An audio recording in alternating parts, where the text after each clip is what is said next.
We're going to be starting 9.2. This is called exponential decay. So before we talked about exponential growth, now we're talking about something that has decay in it, but still it's exponential. So what is the difference between exponential growth and decay? That's our question for today.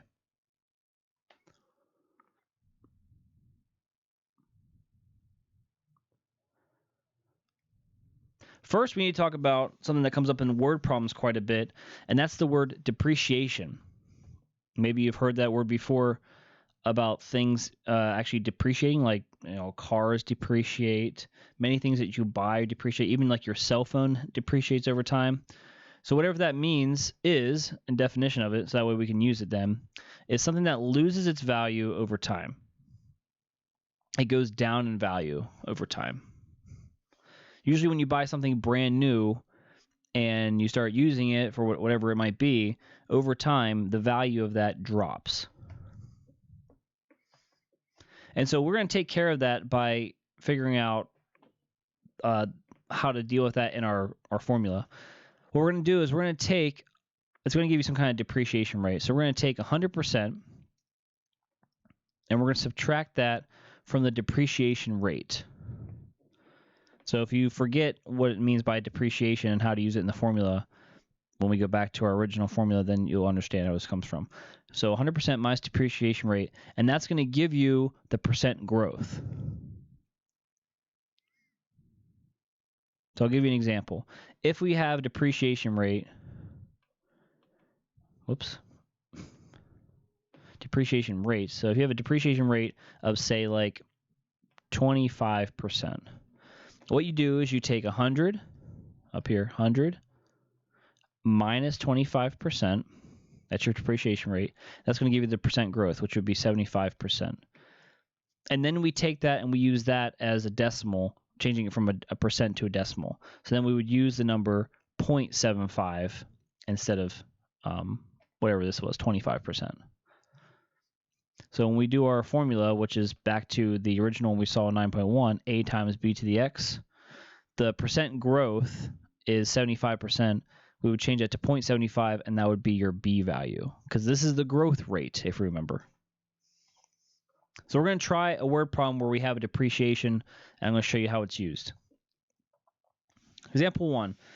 Suppose a new SUV, whatever you want to buy as an SUV, it costs $36,025, and it depreciates 15% each year. We're going to write an equation that gives the SUV's value when it is t years old. So I'm going to use some notation here. I'm going to go back to like the f of x notation. So the original formula, if you remember, it's f of x equals a times b to the x. And it wants us to use t for how many years old it is. And so I'm going to use that instead of using x. And we're trying to find the value, so I'm going to use v as well. So I'm going to write this a little differently. We're going to write it as v of t. So that means the value of the vehicle after so many years equals, if you remember, the a value is the starting point, how much it starts out, starting point. So if you look up here, the starting point is $36,025. That's how much money it's worth originally. We're going to multiply that by this is the growth rate, or the growth factor, they call it sometimes. Now, if you look up here, we have 15%. That's the depreciation rate. So I'm going to go back and do this. 100 minus the depreciation rate to get my growth rate. So we're going to do 100 minus 15. So you can go off to the side and do that. 100 minus 15%. That gives you 85%. And then as a decimal, move it over twice. We're going to be using 0.85. So I'm going to put it in parentheses, 0.85. And it's being raised to the x power, but x in this case is the letter t for how old it is. So that's the formula we're going to use here, the equation. All right, now we can see how much it drops in value over time. B, what is the value of the SUV at the end of the first year? Say it wants to find t equals 1. Just going to plug in 1 for t. So we're going to do v of 1 equals 36,025 times 0.85 to the first power. Now for these ones, I'm not going to write out every single one of them. You can just go ahead and put them into your calculator and see what you get.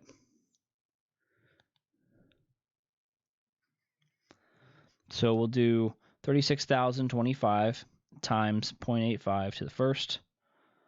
And so now the vehicle is worth only 30,621 and 25 cents. And that would be after the first year. So we'd say V of 1, so the value after 1 year is $30,000. About. Then you're going to do the same thing. We're going to do the second year. So we're going to do T equals 2. V of 2 equals 36,025 times 0.85 to the second power.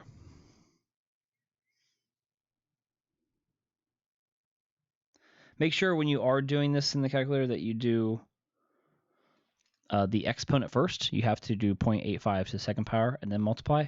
I put it all in at once, so it gives me the right answer right away. This is now down to 26,028.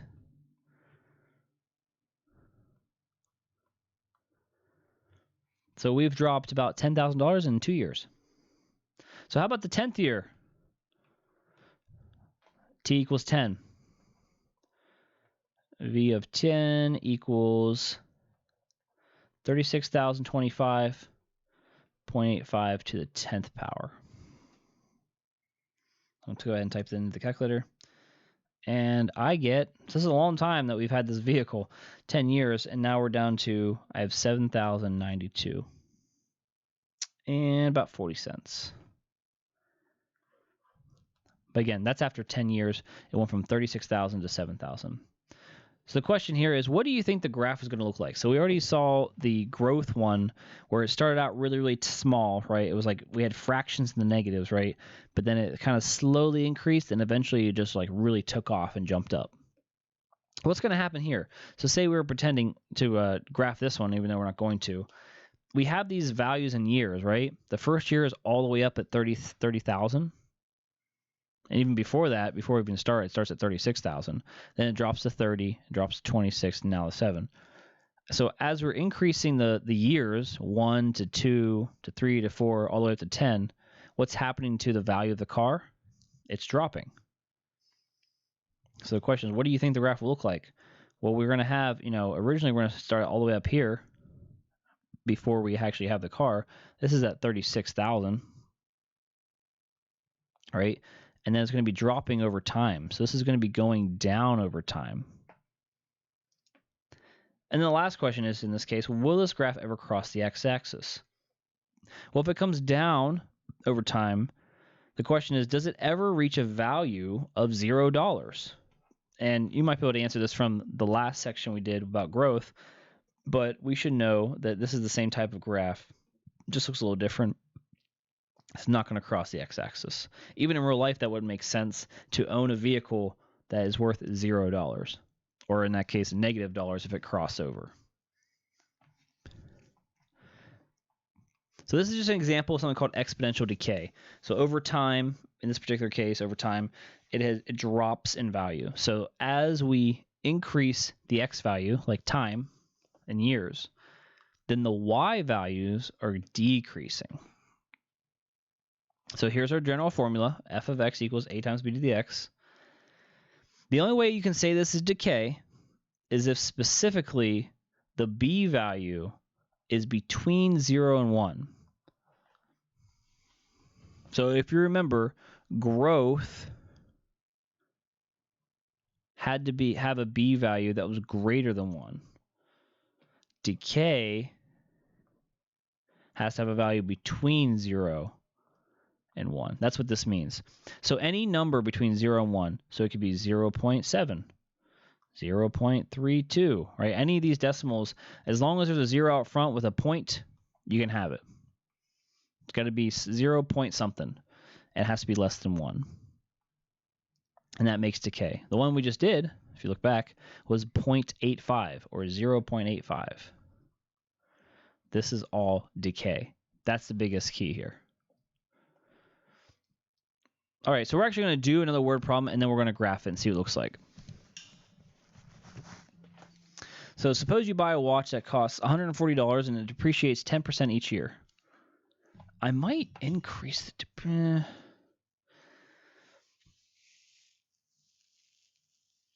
let me see something first. I don't know. I think 10% is kind of low.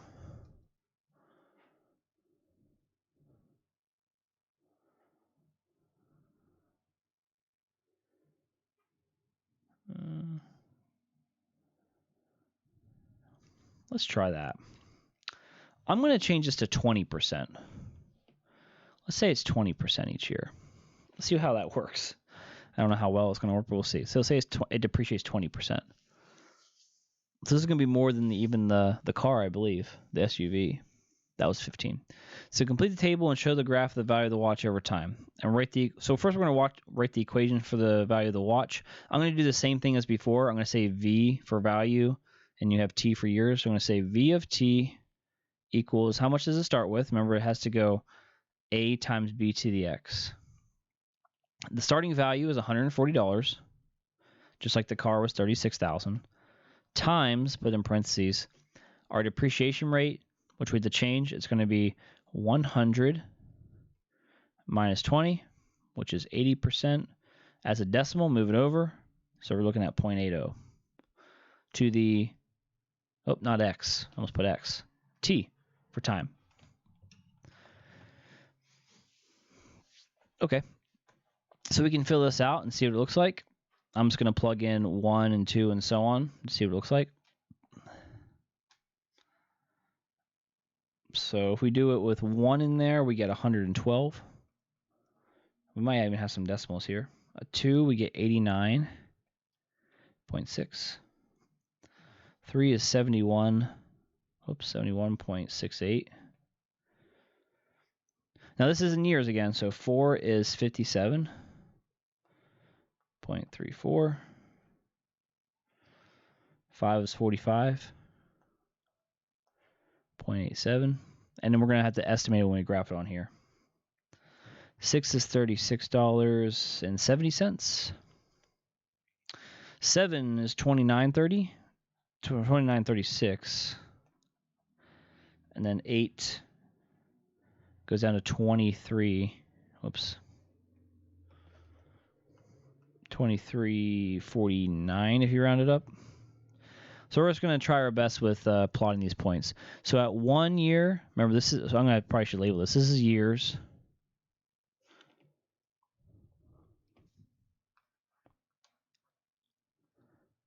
And this is going to be the value in money. So 1 year, actually 0 years, I could probably plot that one. That's $140. 1 year is 112. So this is going by tens. It's right here. Second year is 89. So here's 80 and then 89.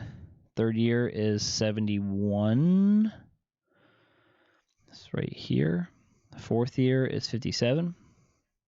Should be right there. Fifth year is 45.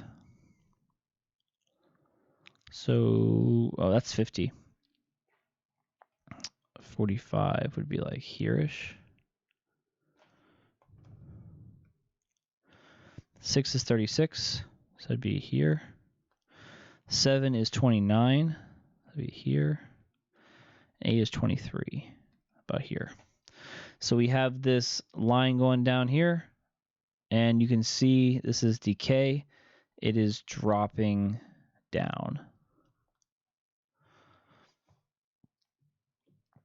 So it starts out really high, and then it just drops over time. And this isn't even much of a decay because it's only 20%. So we're still holding 80% of the value. But it's depreciating 20% in this case. All right, so you do have a huddle problem to do. There's 2 word problems.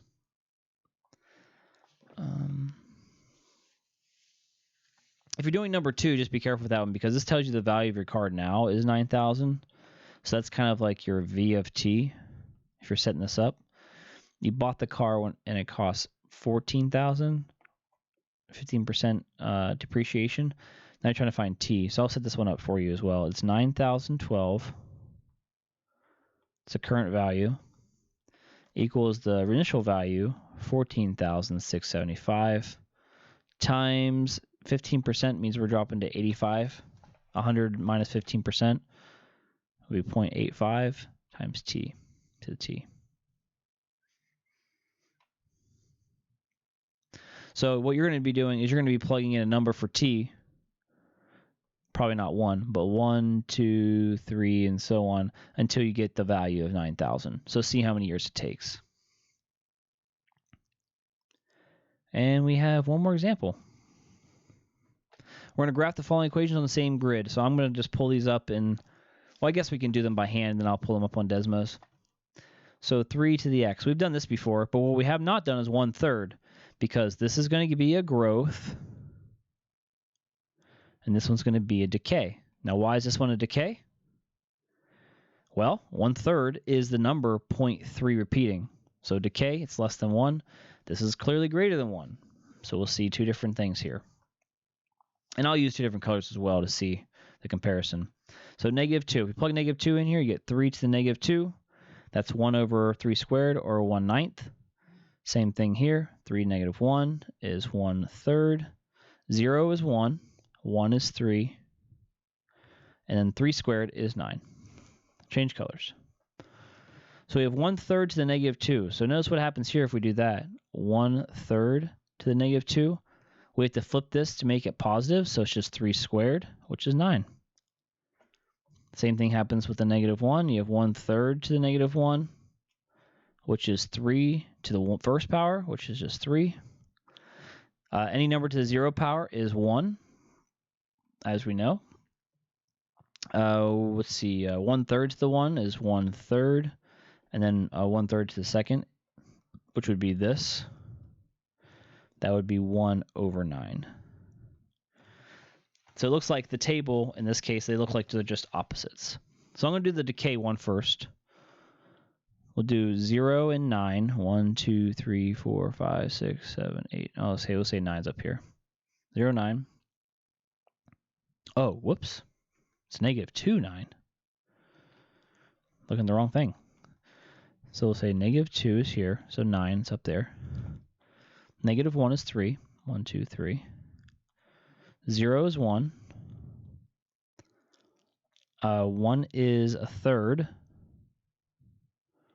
which is like right there. It's pretty tiny. And then 2 is 1/9 right here. So we have this line coming down like this. See, it looks the same as the growth one. It's just now coming downward instead of being spiked up.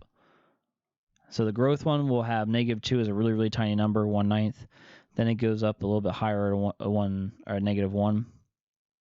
At 0, it's 1. They cross each other at 0, 1. 1 is 3, and then 2, 1 is 3 and 2 is 9. So same kind of idea.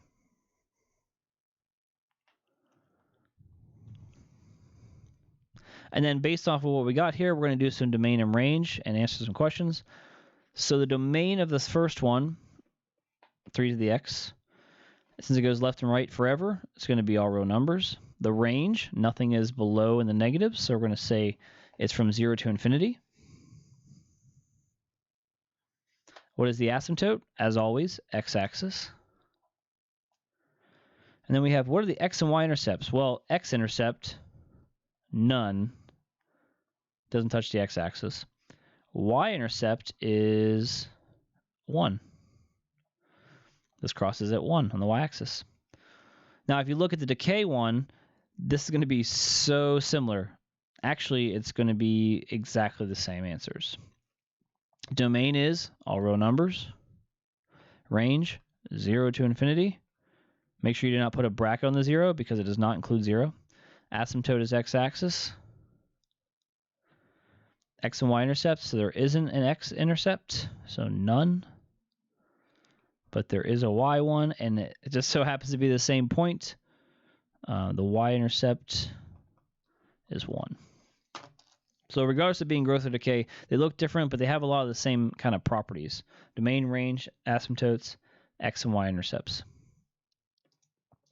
Team huddle number 2, you're determining if these are decay or growth. So just look at the number on the inside and say, is it between 0 and 1? If so, it's decay. If it's greater than 1, it's growth. One that might be tricky is the second one there. The second one has 4 over 3. That is actually the number 1.3 repeating. And so since that's greater than 1, that would be a growth.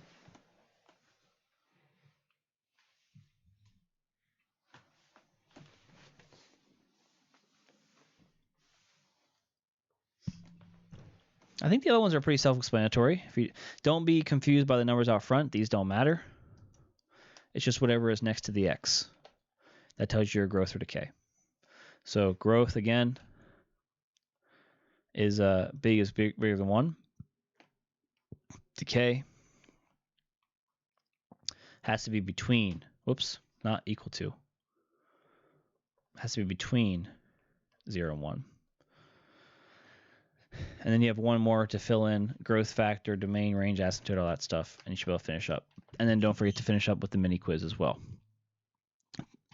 Also, don't forget to do the warm-up. There are 2 problems to do there, so everything should be completed to be turned in for a grade.